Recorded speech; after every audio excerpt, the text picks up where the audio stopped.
یہ لفظ بہت استعمال ہوتا ہے، بچے، نوجوان، بوڑھے۔ یاد رکھو دوستو، جس گھر میں نوجوان سدھر جاتا ہے وہ سارا گھر سدھر جاتا ہے۔ جب ایک نوجوان سدھر جاتا ہے تو اس نوجوان کو دیکھ کر بچے بھی سدھر جاتے ہیں، اس نوجوان کو دیکھ کر بوڑھے بھی سدھر جاتے ہیں۔ جب ایک گھر میں ایک نوجوان جب نمازی بنتا ہے تو اس نوجوان کو دیکھ کر بچے بھی نماز پڑھنے لگتے ہیں، اس نوجوان کو دیکھ کر بوڑھے بھی نماز پڑھنے لگتے ہیں۔ تو مجھے ان نوجوانوں سے درخواست ہے، مجھے ان نوجوانوں سے گزارش ہے، اے نوجوان دوستو، تمہیں نماز پڑھنا ہے، تعلیم میں محنت بھی کرنی ہے، نماز پڑھنا ہے، برائیوں سے بھی بچنا ہے، نماز پڑھنا ہے، بڑوں کا ادب بھی کرنا ہے، نماز پڑھنا ہے، قانون کے دستور کو بھی دیکھنا ہے، نماز پڑھنا ہے، غیبت سے بھی بچنا ہے، نماز پڑھنا ہے، چوری سے بھی بچنا ہے، نماز پڑھنا ہے اور سود سے بھی بچنا ہے، نماز پڑھنا ہے، حرام کاری سے بھی بچنا ہے، نماز پڑھنا ہے، ماں باپ کا ادب بھی کرنا ہے، نماز پڑھنا ہے، بیوی کا حق بھی ادا کرنا ہے، نماز پڑھنا ہے، رشتہ داروں کے حقوق بھی ادا کرنا ہے، نماز پڑھنا ہے، پڑوسوں کے حقوق بھی ادا کرنا ہے،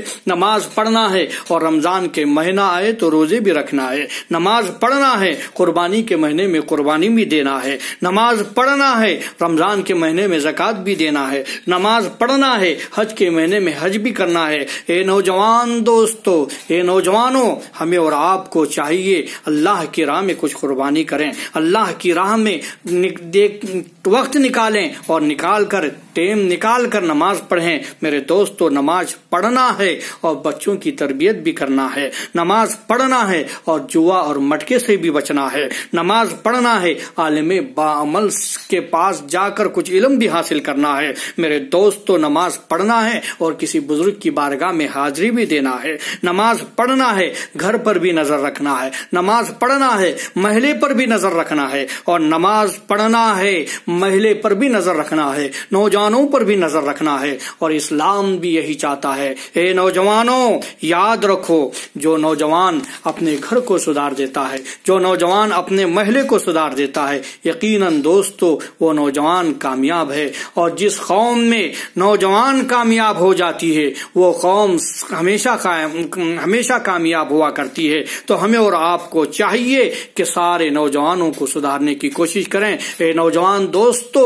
میں تم سے ادباً گزارش کرتا ہوں، آپ نمازیں پڑھنے لگ جاؤ، تمہارے گھر میں بچے بھی نماز پڑھنے لگ جائیں گے، آپ نمازیں پڑھو تو تمہارے ماں باپ بھی نماز پڑھنے لگ جائیں گے۔ ہمیں اور آپ کو چاہیے کہ نماز کی پڑھتے رہیں، نماز افضل ترین عبادت ہے، نماز شان بندگی ہے، نماز وقار رضائی الہی کا باعث ہے، نماز جنت میں لے جانے کا راستہ ہے، نماز جہنم سے چھٹکارا پانے کا ایک ذریعہ ہے، نماز افضل ترین عبادت ہے۔